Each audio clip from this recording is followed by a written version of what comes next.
Lorraine Whittaker was not looking for love. Not at 56. Not in a new country. And certainly not from a man whose name was spoken in boardrooms with caution and awe. She had come to Scotland for quiet, stone streets, sea air, and the kind of solitude that healed without asking questions. That evening, she sat on a rooftop restaurant terrace overlooking Edinburgh, the city stretching beneath her in amber lights and ancient rooftops. A soft breeze carried the scent of rain and roasted herbs. Jazz played low, barely competing with laughter and clinking glasses. Lorraine leaned back in her chair, phone pressed to her ear, laughing loudly and without restraint. "You're lying," she said between breaths. "He brought his mother to the third date?" She paused, listening, then laughed harder. "No, absolutely not. That's not romantic, that's a warning label." Nearby diners glanced over. Lorraine didn't notice. She wore a deep wine-colored wrap dress, confident and unapologetic, her dark curls loose around her face, silver strands catching the terrace lights. Her skin glowed, not from youth, but from peace. "I didn't fly to Scotland for men," she added firmly. "I came for air, history, and freedom." She gestured at her full plate. "And right now, I'm perfectly satisfied." Lorraine believed that chapter of her life had closed. Love had been tried, betrayed, and buried years ago. She thought she had finally found stillness. She didn't know stillness rarely stays untouched for long. Across the city, Edward Harrington adjusted the cuff of his tailored coat as he stepped out of his car. At 59, he was the CEO of one of Britain's most influential investment firms, a man known for discipline, silence, and emotional distance. He hadn't planned to be here. His younger sister had insisted, again. "You can negotiate international deals but can't manage your own life," she'd said sharply. Edward had declined several times. She called it a business dinner the last time. Now he stood at the entrance of the rooftop restaurant, jaw tight, already tired. "Reservation under Harrington," he told the hostess. She nodded politely. "Your guest is already seated, sir." He followed her, rehearsing polite conversation, preparing himself for another evening of forced charm and quiet disappointment. Then he heard it. Laughter. Real laughter. Loud. Full. Unguarded. It stopped him mid-step. He turned toward the sound and saw her. A woman in deep red, leaning back in her chair, laughing as though no one had ever asked her to be smaller. Something in his chest shifted painfully. His actual date sat several tables away, polished and distracted by her phone. Edward didn't look at her. His eyes stayed on the woman by the railing, curls catching the light, joy spilling freely from her mouth. Without thinking, he walked past his assigned table, past the startled staff, and stopped in front of Lorraine Whittaker. She looked up, sensing the shift in the air. Tall. Silver at his temples. Calm, controlled, and intense. He spoke before doubt could stop him. "Excuse me," he said quietly, "but I believe I just found the reason I was meant to be here tonight." Lorraine blinked at him, unimpressed but curious. She had met charming men before, too many of them. She tilted her head slightly. "That's a bold thing to say to a stranger," she replied. "Bold usually comes with an agenda." Edward met her gaze steadily. "No agenda," he said. "Only regret that I arrived late." The hostess hovered nearby, whispering nervously. "Sir, your table." He raised a hand gently, never taking his eyes off Lorraine. "Cancel it." Lorraine laughed once, sharp and amused. "You've got confidence," she said. "Or recklessness." She glanced at her phone, then placed it face down. "You've got 2 minutes. Impress me." Edward sat across from her like a man stepping onto unfamiliar ground. "Edward," he said. "Lorraine," she replied. "And don't tell me you're here to change my life." He smiled faintly. "I wouldn't presume." They talked, real conversation, not polite noise. Travel, age, regret, freedom, why people stay in places that dim them. Lorraine challenged him. Edward listened. When her 2 minutes passed, neither moved. Something stirred inside Lorraine, curiosity she hadn't felt in years. And Edward, who had spent decades controlling rooms, realized he had lost control of himself. When he finally stood, neither promised anything. Yet as Edward walked away, Lorraine watched him go, surprised by the tightening in her chest. "Absolutely not," she muttered. Across the terrace, Edward stopped once and looked back. For the first time in years, the future felt loud. 3 days passed. Lorraine told herself she didn't care. She wandered cobbled streets, visited quiet bookshops, walked along the coast where the wind slapped honesty into your lungs. Still, memory followed her. The sound of his voice, the way he listened, the way he didn't flinch at her laughter. She hated that most of all. Across town, Edward found himself returning to the same rooftop restaurant every evening, sitting at her table when it was empty, pretending coincidence could explain longing. One morning, a delivery arrived at Lorraine's guest house. Breakfast. Fresh bread, fruit, tea. No name. Just a note, in case you forgot to eat. Lorraine stared at it longer than she meant to. "This man is trouble," she murmured. That afternoon, her phone buzzed. Unknown number. "Edward here. There's an art gala tonight. Will you come?" She typed back, "You're bold for someone who doesn't know if I like art." His reply came instantly. "Then I'll like it enough for both of us." She smiled, then stopped herself. "No, thank you. Some things are better admired from a distance." He didn't reply. And for reasons she couldn't explain, that silence hurt.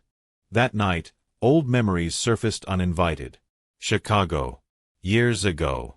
A wedding dress. A fiancé who never arrived. A phone call that ended everything. Lorraine had learned to survive by choosing herself, by building a life no one could abandon. She had sworn never to be foolish again. Across the city, Edward faced his sister's anger and his own defiance. "Stop arranging my life," he told her calmly. "I'm not a transaction." When he left, a faint smile touched his face. For the first time, he wanted something that wasn't strategic.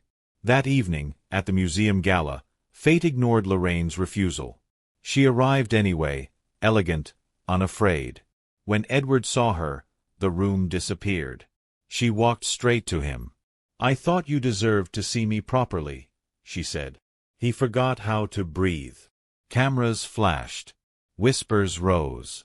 Neither cared. Because in that moment, two people who had waited far too long finally saw each other clearly. And neither was willing to walk away. Lorraine told herself the gala meant nothing. She told herself she had only gone because she already owned the dress and hated wasting good fabric on regret.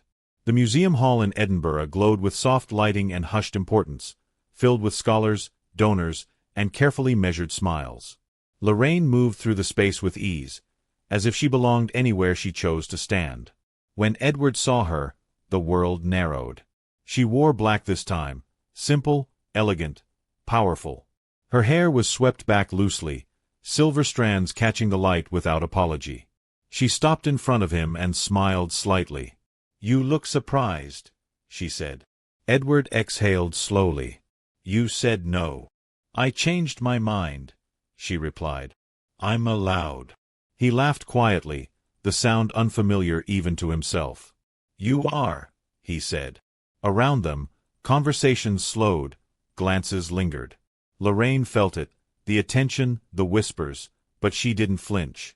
"So," she said lightly, "are you going to talk about art, or are we pretending this is still a coincidence?" Edward studied her for a moment, then answered honestly.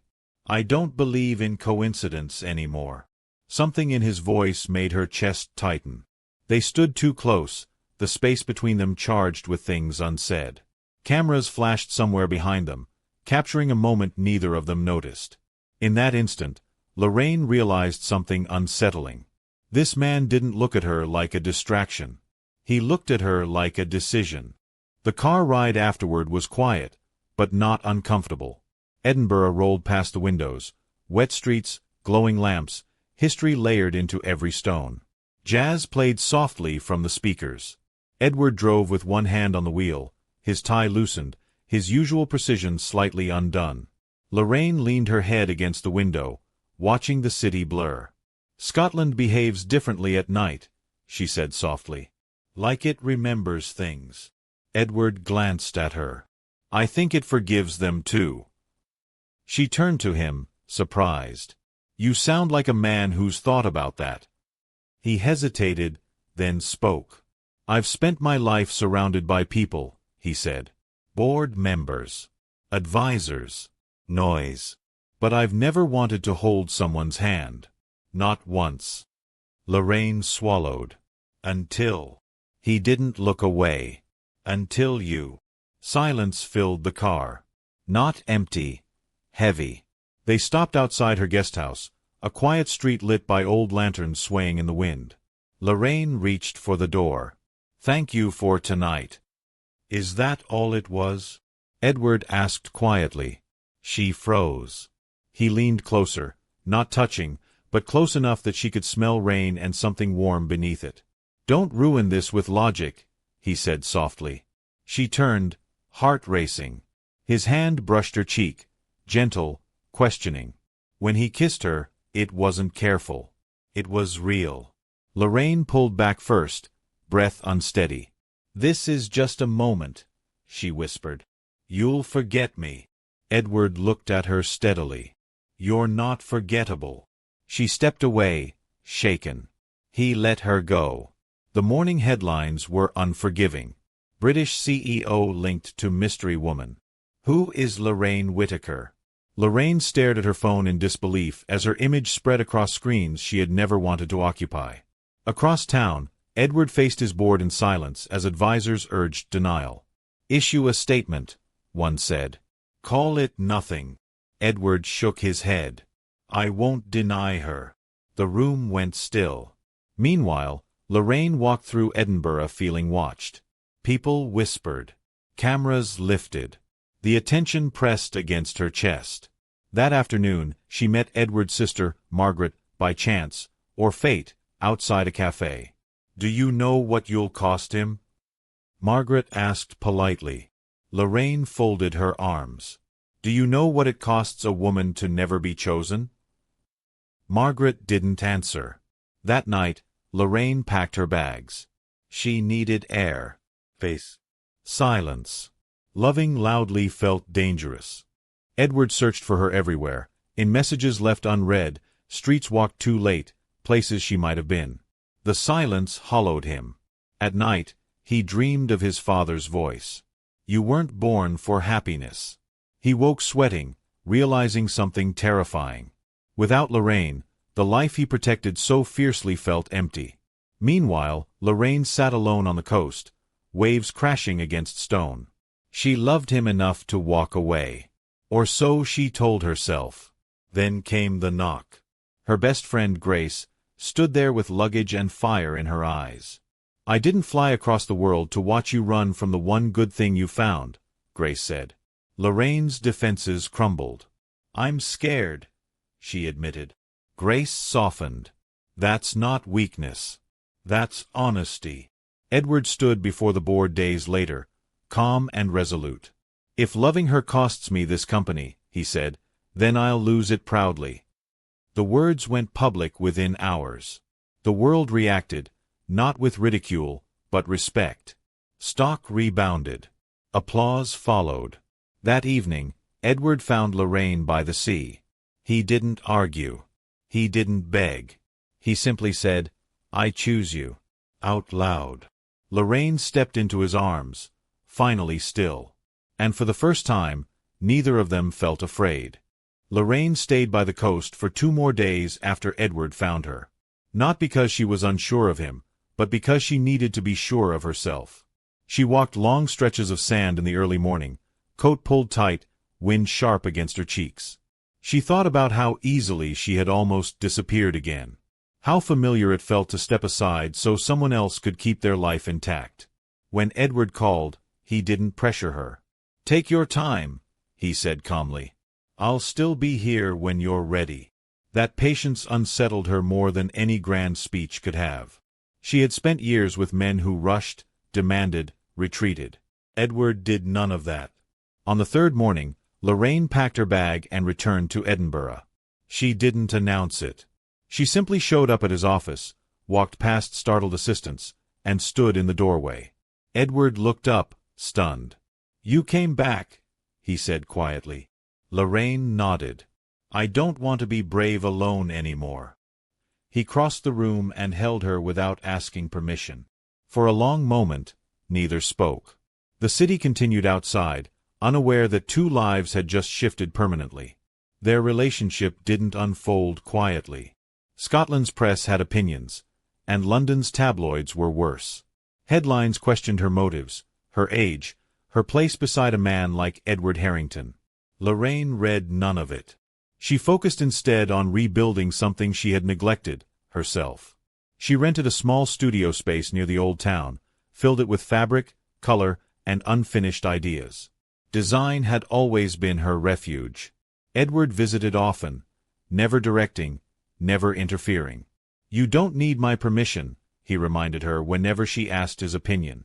Watching her work softened something in him. He found himself laughing more, sleeping better, caring less about being untouchable. His sister Margaret noticed first. "You're different," she said one evening. Edward smiled faintly. "I feel human." That confession surprised them both. The boardroom, however, was less forgiving. Concerns turned sharper. Suggestions became threats. "Step back," one investor advised. "For appearances." Edward listened without interruption, then stood. "I won't shrink my life to protect your comfort," he said calmly. "And I won't pretend love is a liability." The room froze. Outside those walls, the public reaction was unexpected. Support poured in. Women wrote letters. Men commented with admiration. Someone called it late-life courage. Lorraine watched from a distance, heart tight. She never asked Edward to fight for her. He chose to. That distinction mattered. One evening, walking along the Royal Mile, Lorraine stopped suddenly. "If this ever costs you too much," she said, "you have to tell me." Edward turned to her. "This isn't costing me," he replied. "It's revealing what matters." She studied his face, searching for doubt. There was none. Instead, there was peace, earned, steady. Lorraine exhaled slowly.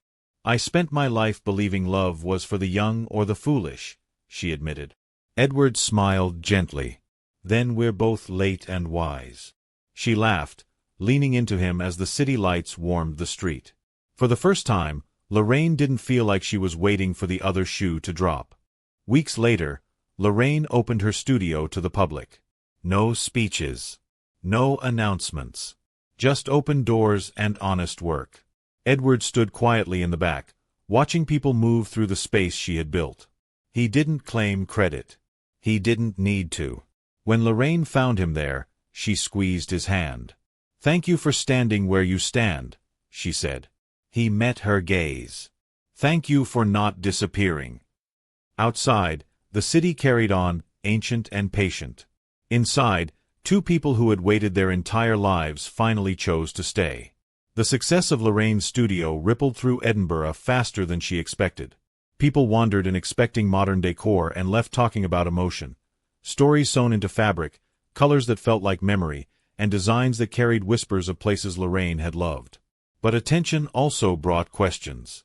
"Are you Edward Harrington's partner?" a journalist asked one afternoon.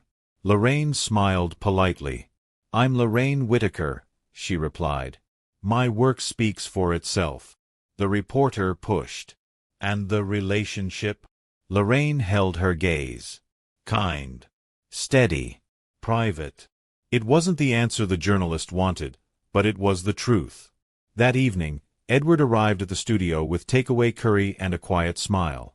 Lorraine laughed. "You're becoming predictable." Edward placed the food on the table. "Only with the things I don't want to lose." Her smile faltered for a moment, touched in ways she didn't show easily. "I'm getting used to this," she confessed. He stepped closer. "Then don't unlearn it." But not everything softened around them. Edward's world remained full of sharp corners. Rival companies whispered that he had lost focus. Investors watched his personal life more than his forecasts. And yet, Edward stayed unbothered. "They can worry," he said one morning as he prepared for another meeting. "But they no longer get to define me." Lorraine watched him fasten his watch, noticing the gentler air around him. "You look lighter," she said. He paused. "I feel lighter." "Because of me?" she teased. Edward shook his head softly. "Because of us." She leaned against the doorway, warm and thoughtful. "I never imagined being someone's us again." Edward approached her and rested his hand gently at her waist. "Then imagine it now." Lorraine closed her eyes for a moment, letting herself believe something she had once buried. Later that week, the Edinburgh Press Guild invited Lorraine to a panel about artistic reinvention. She hesitated, unsure whether she wanted to be on display again, but Grace, still in Scotland and thoroughly invested, nudged her. "Go," Grace insisted. "You didn't cross an ocean to hide." The panel was held in a restored theater, grand but intimate. Lorraine took her seat on stage, answering questions about age, creativity, and the courage to begin again. Someone asked, "What changed your life most this year?" Lorraine considered the question carefully. "Allowing myself to be seen," she said finally. "Not as someone's helper or someone's second choice, but as myself." In the audience, Edward sat anonymously in the back row, his expression softening. When the event ended, she found him waiting outside, hands in his coat pockets. "You spoke beautifully," he said. Lorraine laughed. "I spoke honestly." "That's rarer," he replied. Despite growing support, their relationship faced its hardest moment yet when a tabloid printed a cruel headline. "Is Edward Harrington sacrificing his legacy for a holiday romance?" Lorraine read it while standing in a grocery aisle, the paper bold and merciless. Her throat tightened. She bought nothing, walking home through the cold as doubt clawed at her chest. When Edward arrived at her flat that evening, he saw the shaken look in her eyes. "You saw it," he said quietly. Lorraine nodded. "They think I'm a distraction." Edward stepped closer. "You're the only part of my life that feels real." She looked away. "But what if I cost you everything?" He took her hands. "Lorraine, if something can be lost because I chose love, then it was never mine to keep." She breathed out slowly, the tremor fading. He wasn't dismissing her fear, he was dismantling it gently. That night, they walked along the water of Leith, the river glinting beneath lanterns strung across the path. Lorraine listened to the water rushing over stones, the sound grounding her. "You know," she said softly, "I didn't think love came this late in life. I thought the door closed years ago." Edward kept his pace beside hers. "Then maybe it wasn't a door," he said. "Maybe it was a gate waiting for the right push." She chuckled. "You're getting poetic." He shrugged slightly. "You make it easier." Lorraine slowed, turning to face him under a hanging lantern. "Edward, don't let me run again," she whispered. He reached for her cheek, gentle and certain. "I won't," he said. "And you won't need to." Beneath that soft pool of golden light, something settled between them, steady, warm, and quietly unbreakable. Winter settled over Edinburgh like a soft, silver blanket. Frost framed the windows of Lorraine's studio, and the air smelled of cinnamon and cold stone. One morning, as she arranged fabrics on a work table, her phone buzzed. It was Margaret, Edward's sister. Lorraine hesitated before answering. "Hello." Margaret's voice was gentler than their first meeting. "May I speak with you?" Lorraine exhaled. "Of course." They met at a cafe overlooking the castle. Margaret arrived wrapped in a dark wool coat, her posture calm but thoughtful. "I came to apologize," she said before sitting down. "I misjudged you. I thought you were temporary." Lorraine smiled faintly. "A fair assumption." Margaret shook her head. "No. Unfair. You changed him. In the ways he needed most." Lorraine studied her quietly. There was no judgment now, only sincerity. "I care for him deeply," Lorraine said. "I know," Margaret replied. And he cares for you more than he knows how to say. For the first time, the two women shared a soft, understanding silence. Edward arrived at Lorraine's flat later that evening with a bottle of wine and a grin pulling at the edges of his mouth. Lorraine raised an eyebrow. "What's that smile? Margaret visited you, didn't she?" Lorraine laughed. "She did. And she apologized." Edward groaned good-naturedly. "She never apologizes. Not even to our family dog." Lorraine poured 2 glasses of wine. "She cares about you, Edward." He nodded. "She's protective. After our parents passed, she felt she had to manage everything, me included." Lorraine handed him a glass. "You're not a burden," she said softly. "You never were." Something flickered across his face, relief mixed with vulnerability. "Thank you," he whispered. They clinked their glasses, and the atmosphere warmed instantly. Later, as they sat on the sofa, legs touching, Lorraine rested her head on his shoulder. "I like this," she murmured. Edward kissed her hair lightly. "Good," he said, "because I'm not going anywhere." But the world had other plans. 2 weeks later, Edward's company announced a major financial restructuring. Newspapers stirred the pot. Is Harrington distracted? Romance at the cost of revenue? Edward's advisors urged him to distance himself from Lorraine. He refused. "My relationship is not a liability," he said. "It's not up for discussion." Behind closed doors, tension thickened. Lorraine noticed it in his shoulders, in the way he stared at documents just a moment too long. One night, she touched his arm gently. "Talk to me." Edward sighed. "They want me to step aside temporarily. To calm the market." Lorraine felt her chest tighten. "Because of me?" "No," he said firmly. "Because they fear change. And I'm finally changing." She held his face in her hands. "I don't want to be the thing you lose everything for." Edward met her eyes. "You're the thing I'm willing to live honestly for." The distinction mattered. The pressure mounted. Reporters staked out the front of Edward's office. Social media buzzed with speculation. People debated whether love had softened him or strengthened him. Lorraine tried to carry on at her studio, but she felt the weight of it with every step she took.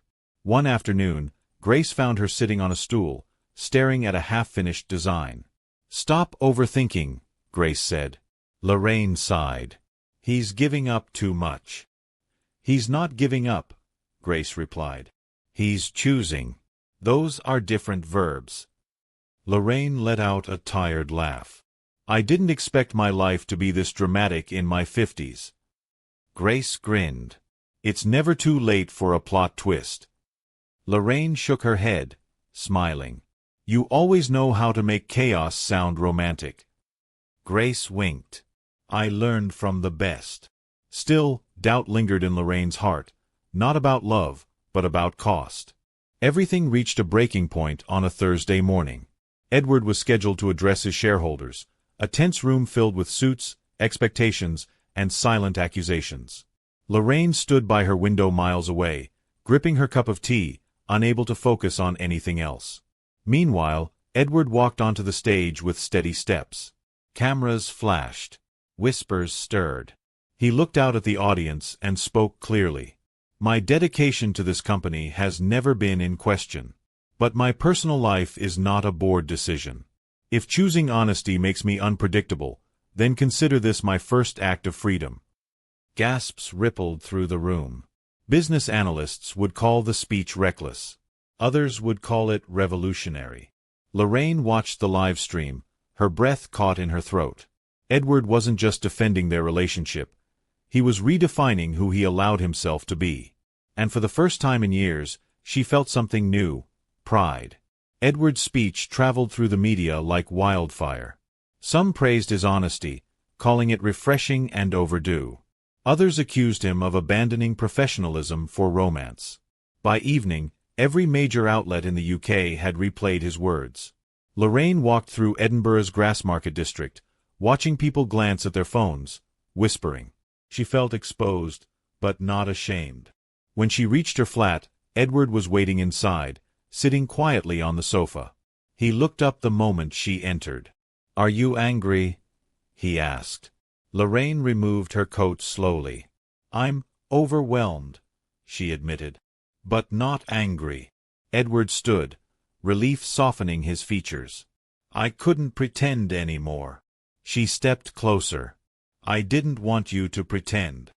He touched her cheek gently. "Then we're on the same side." Lorraine leaned into his palm, letting the warmth settle her. "We always were," she whispered. Despite Edward's bold declaration, the consequences arrived swiftly. Shareholders called for an emergency meeting. Rumors spread about a vote to temporarily replace him as CEO.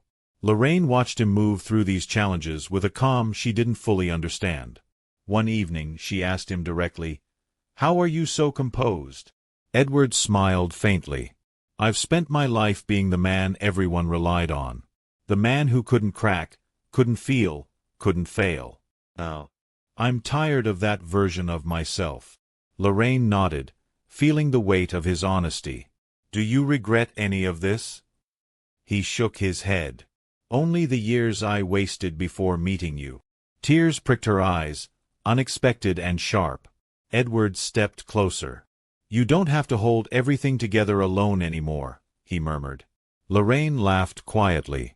"I'm not used to being held at all." Edward kissed her forehead, gentle and steady. "Then let me learn with you." Meanwhile, Edinburgh's artistic community embraced Lorraine with curiosity and admiration. Her studio became a quiet refuge for locals, artists, students, retirees, people drawn to the kindness woven into her work. Word spread that she was warm-hearted, funny, and refreshingly unpretentious. One day, an elderly woman wandered in and said, "You're the lady from the news, aren't you? The one that man fought for." Lorraine smiled shyly. "It seems so." The woman nodded approvingly. "Good. Men his age should fight for something besides money." Lorraine burst out laughing, the sound filling the studio like sunlight. Later that afternoon, Edward stopped by unexpectedly, a bouquet of small white Scottish roses in hand. Lorraine raised an eyebrow. "Flowers? Are we courting now?" Edward handed them to her. "Technically, we've been courting since the moment you told me I had 2 minutes to impress you." Lorraine smirked. "And you're still trying?" He stepped close, voice lowering. "I'm not trying. I'm choosing." Despite growing public support, the pressure behind closed doors intensified. Edward's senior board members argued that his reputation was too tied to Lorraine now. Some pushed for a formal separation, to stabilize the company's image. When Edward refused, one of them said sharply, "Are you prepared to lose everything for her?" Edward folded his hands calmly.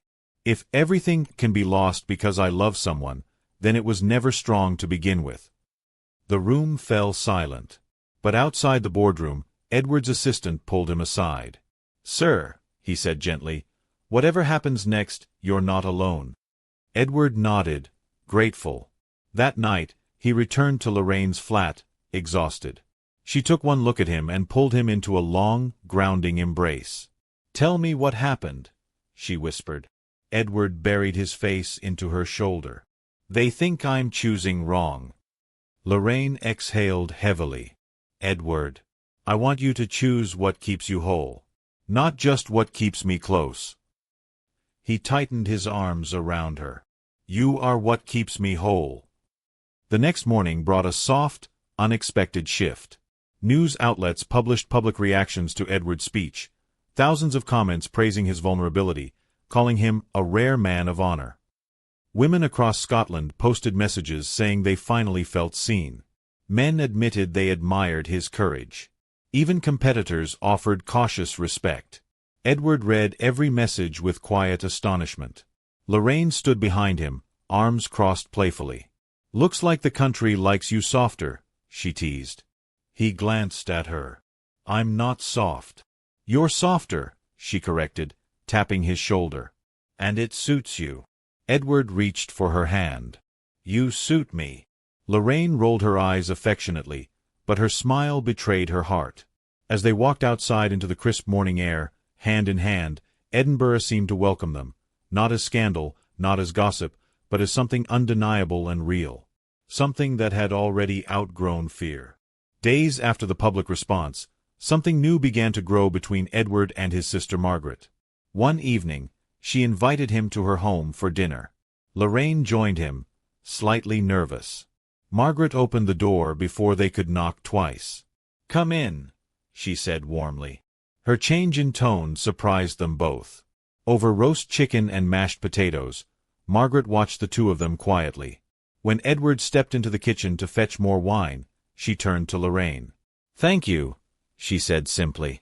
Lorraine frowned. "For what?" "For giving my brother a life outside of responsibility," Margaret replied. "I never realized how lonely he was until he stopped pretending." Lorraine's chest tightened with unexpected tenderness. "He deserves joy," she said softly. Margaret nodded. "And you've given him that." When Edward returned, seeing the two women smiling gently at each other, he knew something important had shifted, not just in his life, but in all their lives. The following week, as winter winds picked up across Edinburgh, Lorraine found herself receiving invitations for exhibitions, talks, and collaborations. Her story had become an unexpected symbol of late-blooming courage, a woman who rebuilt her life not from youth, but from wisdom. One afternoon, a local journalist visited her studio for an interview. "People admire your strength," he said. Lorraine chuckled. "Strength? I've been terrified half the time." "But you stayed," the journalist replied. She paused at that. Because he was right. Staying was harder than leaving. Harder than hiding. Harder than silence. That evening, she walked home feeling lighter. When she reached her flat, Edward was waiting on the steps with 2 cups of hot chocolate. "Long day?" he asked. Lorraine sat beside him, hands warming around the cup. "A good day," she said. "A surprising one." Edward smiled. "Good. I want more of those for you." And for the first time, she didn't doubt that she deserved them. But a storm was brewing within Edward's company. The shareholders scheduled a formal vote that could force him to step down. His assistant warned him, "They believe you're distracted, sir." Edward tightened his jaw. "I'm focused. Just on what matters." The assistant hesitated. "And if the vote goes against you?" Edward looked out at the skyline. "Then I'll find another way to live." That night, he visited Lorraine. She opened the door to his troubled expression. "It's happening, isn't it?" she asked. He nodded. "Tomorrow." Lorraine guided him to the sofa. "Whatever happens, I'm here." He rested his forehead against hers. "That scares me." "Why?" she whispered. "Because I don't want to disappoint you," he murmured. Lorraine cupped his face gently. "You won't. You couldn't." And with that, part of his fear dissolved. The morning of the vote arrived cold and gray. Edward dressed calmly. Charcoal suit, silver cufflinks, no tie. Lorraine met him outside the building. "You don't have to be brave alone," she said. He kissed her hand. "I'm not alone." Reporters surged forward as they walked side by side into the headquarters, cameras flashing. Inside the boardroom, 12 members sat stiffly. Edward spoke with steady confidence. "My leadership has always been about integrity. That hasn't changed." One board member folded his arms. "Your behavior threatens company stability." Edward met his gaze. "Honesty is not instability. Fear is." The room buzzed with murmurs. Then the chairman raised a hand. "The vote begins." Lorraine waited in the lobby, her fingers trembling slightly. Grace sat beside her, whispering prayers into the air. Minutes felt like hours. Then Edward appeared at the end of the hallway, his expression unreadable. Lorraine stood quickly. "Well." He reached her slowly, then exhaled. "I lost the majority vote." Lorraine's breath caught. "Edward," he took her hands gently. "But I gained something far more valuable." She frowned. "What?" "My freedom," he said. And for the first time in his life, he looked unchained. Lorraine wrapped her arms around him. "Are you okay?" Edward rested his chin on her shoulder. "I am. Because I'm choosing the life that feels true, not the one that was expected." The public reaction to his removal stunned everyone. Instead of criticism, waves of support poured out. Thousands called the vote outdated, unfair, even cowardly. Articles praised Edward's integrity. Videos of his speech resurfaced, labeled the most honest corporate moment of the year. Lorraine watched the world shift around them. Edward, however, stayed focused on the simple moments. Cooking breakfast with her, walking through Prince's Street gardens, laughing at things he never used to notice. "Do you regret it?" Lorraine asked one night. Edward took a slow breath. "Losing the position? No." He looked into her eyes. "Losing years of my life pretending to be someone I wasn't?" "Yes." Lorraine touched his hand. "Then let's stop pretending anything now." Edward kissed her softly. "Agreed." With his schedule suddenly open, Edward spent more time exploring Scotland with Lorraine. They visited small coastal towns, old bookshops, hidden cafes. On one trip to St. Andrews, they walked along the beach, the wind fierce and cleansing. Lorraine grinned. "I haven't walked a beach with someone in decades." Edward slipped his hand into hers. "Then I'm honored." She glanced at him, amused. "You're getting romantic again." He shrugged. "You bring it out of me." She laughed, leaning into him as gulls cried overhead. For the first time since the chaos began, everything felt beautifully, peacefully normal. But Edward's resignation caused more internal shifts than expected. His former assistant resigned in solidarity. Several senior managers submitted complaints against the board. Unexpectedly, investors began pushing back, urging Edward to consider founding a new firm. "You have loyalty," one said. "People trust you." Edward listened, thoughtful but not rushed. That evening, he shared the news with Lorraine. "A new firm?" she asked, eyes widening. He nodded. "Possibly." She smiled gently. "You'd build something better this time." Edward leaned back in his chair. "I wouldn't build it alone." Lorraine blinked. "Me?" "Yes," he said firmly. "I'd want your eye, your instinct, your honesty." She stared at him, touched. "Edward, I'm a designer, not an executive." "You're a creator," he replied. "And creators see what others miss." Lorraine didn't answer immediately. That night, she lay awake thinking of all the lives she'd lived before this one. Daughter, fiancée, survivor, businesswoman, traveler, lonely heart. Could she build something brand new alongside a man she was still learning to love without fear? The next morning, she found Edward in her kitchen making tea. "I thought about your offer," she said. He turned. "And?" She took a breath. "If we build something, let it be ours. Not a company to impress the world. A company that reflects who we've become." Edward's expression softened. "Then that's exactly what we'll build." He handed her a cup. "Partners." Lorraine smiled. "Partners." The following weeks became a whirlwind of planning. Edward secured a small office overlooking the Firth of Forth. Nothing flashy, just clean, bright, and full of possibility. Lorraine redesigned the interior. Warm tones, natural textures, Scottish art lining the walls. "This doesn't look like an investment firm," Edward said. "Good," she replied. "It looks like somewhere humans work, not machines." Grace, never subtle, declared herself the unofficial Chief Encouragement Officer. By the time spring approached, Edward and Lorraine had built not only the beginnings of a company, but a rhythm, a partnership deeper than either had expected. And still, neither of them had said the word love out loud.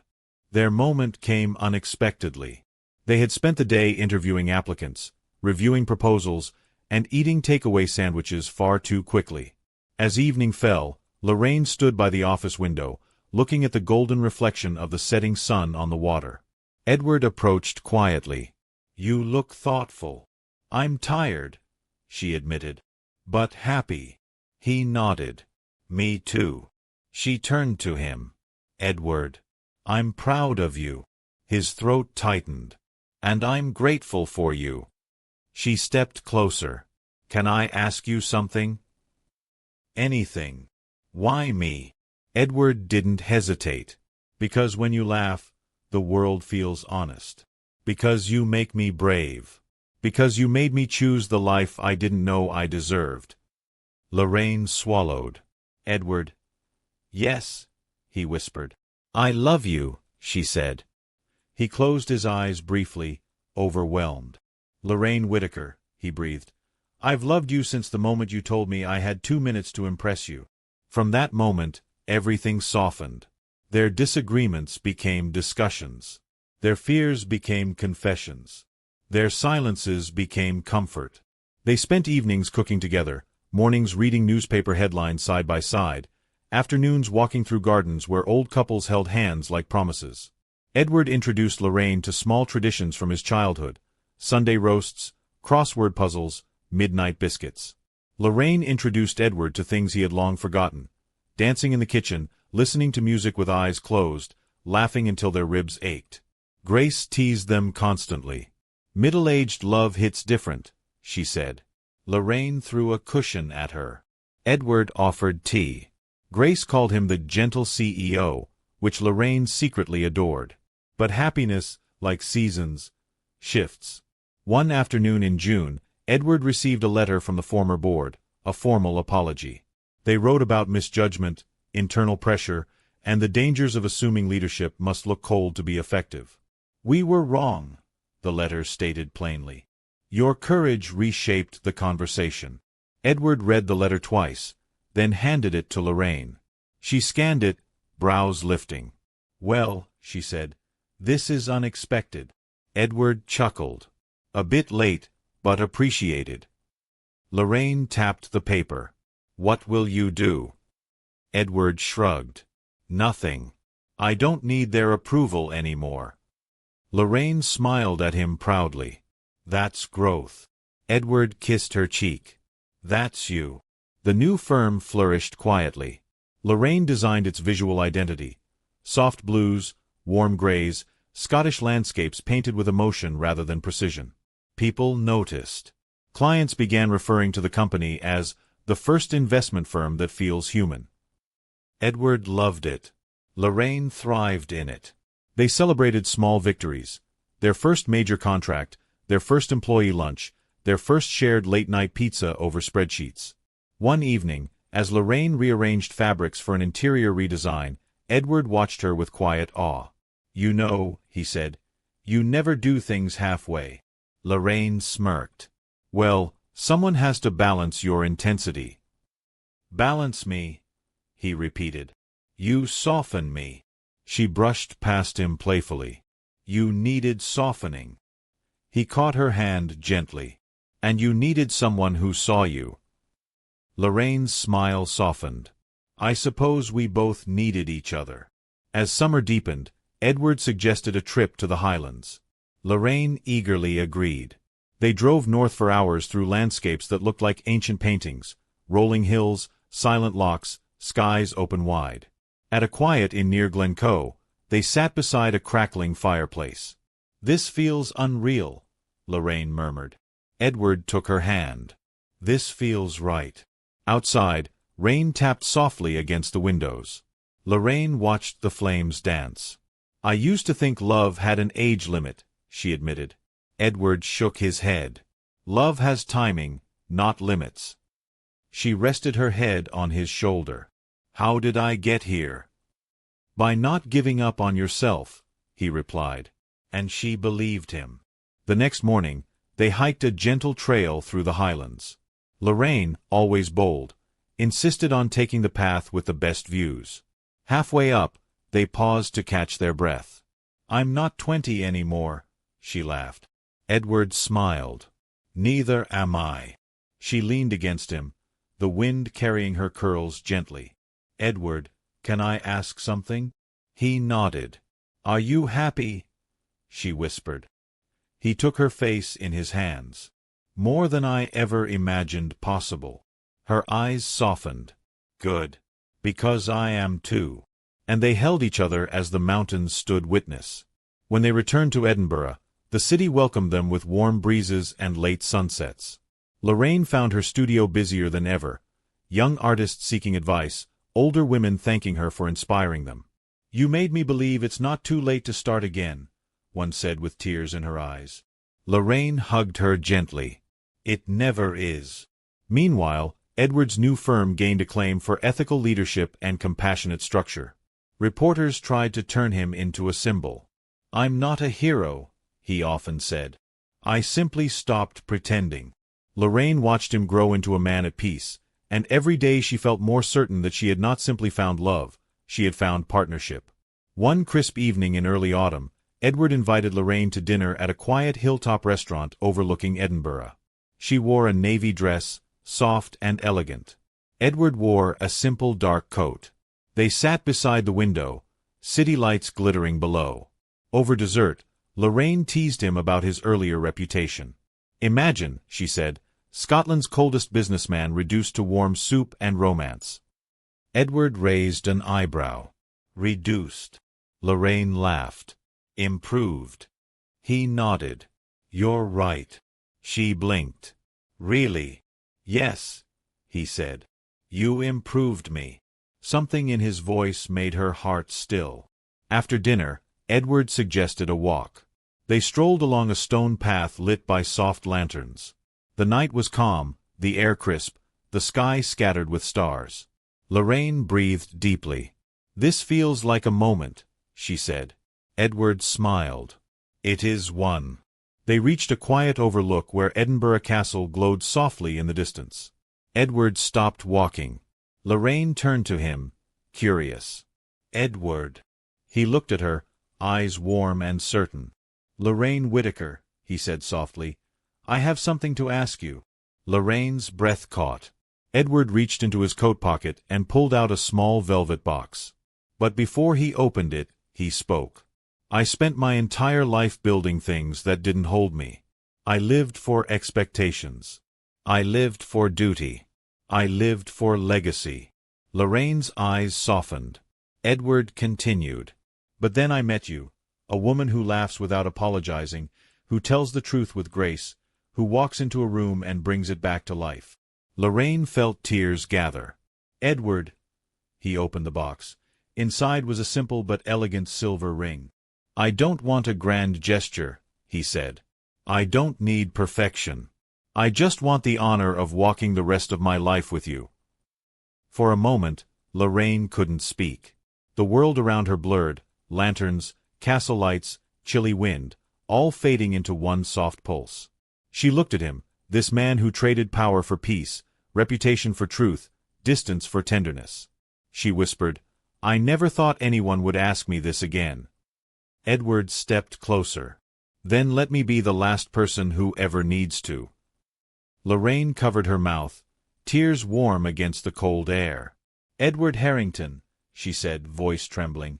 "Yes, yes, I will marry you." Edward exhaled shakily, relief and joy folding into one. He slid the ring onto her finger. A perfect fit. After the proposal, they didn't rush back to the restaurant. They stayed on the overlook, wrapped in each other, letting the moment sink in. Lorraine leaned into him. "So what now?" she asked softly. Edward kissed her forehead. "Now," he said, "we build a gentle life." Lorraine laughed. "Gentle." "Gentle," he repeated. "You've lived storms. You deserve calm." Lorraine rested her head on his chest. "And you? What do you deserve?" Edward held her closer. "I deserve you." She smiled into the fabric of his coat, feeling more held than she had in decades.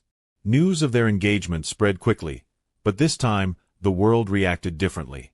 The narrative had shifted. Instead of scandal, people celebrated. A love that refuses age. Second chances at their finest. Lorraine received dozens of messages from women across the UK. "Thank you for showing us it's not too late." Edward received messages from men.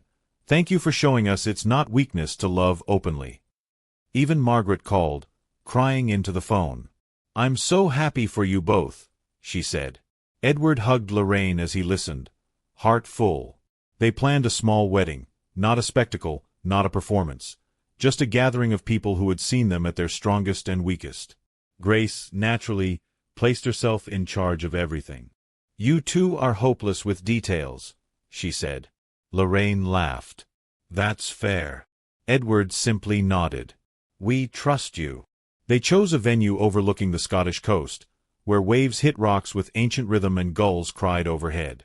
Lorraine designed her own dress, ivory, soft, and flowing. "No veil?" Grace asked. Lorraine shook her head. "I'm not hiding this time." On the morning of the wedding, the sky glowed gold and silver, the wind cool but gentle. Lorraine stood in a small room overlooking the sea, adjusting her curls. She caught her reflection and paused. She didn't see a woman who had been abandoned years ago. She didn't see someone too old for romance. She saw strength. She saw beauty. She saw a heart that had dared to reopen. Grace entered quietly. "Ready?" Lorraine nodded. "More than ready." Downstairs, Edward waited in a tailored navy suit, no tie, just simplicity and certainty. When he saw her walking toward him, he forgot how to breathe. The ceremony was intimate. Margaret read a Scottish blessing. Grace added her own comedic flair. Edward and Lorraine held hands throughout, both trembling slightly with joy. When it was time for vows, Edward went first. "Lorraine Whittaker," he said, "you taught me that the greatest legacy a man can leave is kindness. You taught me to choose life instead of performance. And I choose you, today and always." Lorraine blinked back tears. Then she spoke. "Edward, I thought love had passed me by. I thought my heart was something to guard, not give. But you reminded me that love doesn't fade with age, it grows deeper. You are my courage, my calm, and my home." They exchanged rings, hands shaking slightly. When Edward leaned in to kiss her, it wasn't grand or dramatic. It was soft, reverent, full of decades of longing finally allowed to breathe. Their guests erupted in applause. Grace shouted, "About time!" Everyone laughed. Lorraine and Edward walked back down the aisle hand in hand, the sea wind lifting her dress gently as if nature itself was blessing their union. Edward whispered into her ear, "Mrs. Harrington." Lorraine smiled. "Not yet. I'm still Lorraine Whittaker. And that woman loves you fiercely." The reception was warm and joyful. They danced beneath strings of lights as the sun sank into the sea. Lorraine rested her head on Edward's chest. "I never imagined this," she said. Edward kissed her temple. "Love waited for us." Lorraine closed her eyes, letting herself feel held without fear. Margaret approached them later, hugging Lorraine tight.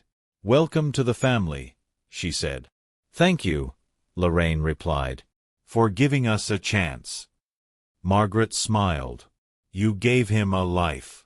I just gave permission." Lorraine laughed. "Permission denied, then accepted." As the evening mellowed, Edward and Lorraine slipped away to the shoreline. Waves washed softly against the rocks. The sky had turned a deep lavender. Edward intertwined their fingers. "Are you happy?" he asked. Lorraine turned to him, eyes warm. "Yes," she said, "because we chose this. Not out of need, not out of fear, but out of truth." Edward brushed a strand of hair from her face. "And because we were finally unafraid." Lorraine nodded. "Exactly." Later that night, they stood on the cliffside, overlooking the vast, ancient sea. Two people shaped by loss, strengthened by time, and softened by love. Edward wrapped his arm around her waist, resting his chin on her head. Lorraine whispered, "I didn't need rescuing." "And I didn't need softening," Edward replied. "We simply needed to be seen." Lorraine smiled, feeling the truth settle in her bones. They were not perfect. They were not young. But they were ready. Ready to build a life rooted in honesty, laughter, and a late-blooming love that had arrived exactly when it was meant to. As the waves crashed gently below them, Edward kissed her once more, and in that moment, Neither of them felt the weight of age or expectation. They felt only the warmth of a love that had waited for courage, and finally found it. If this story moved, you don't forget to subscribe to the channel so you don't miss more powerful love stories like this one.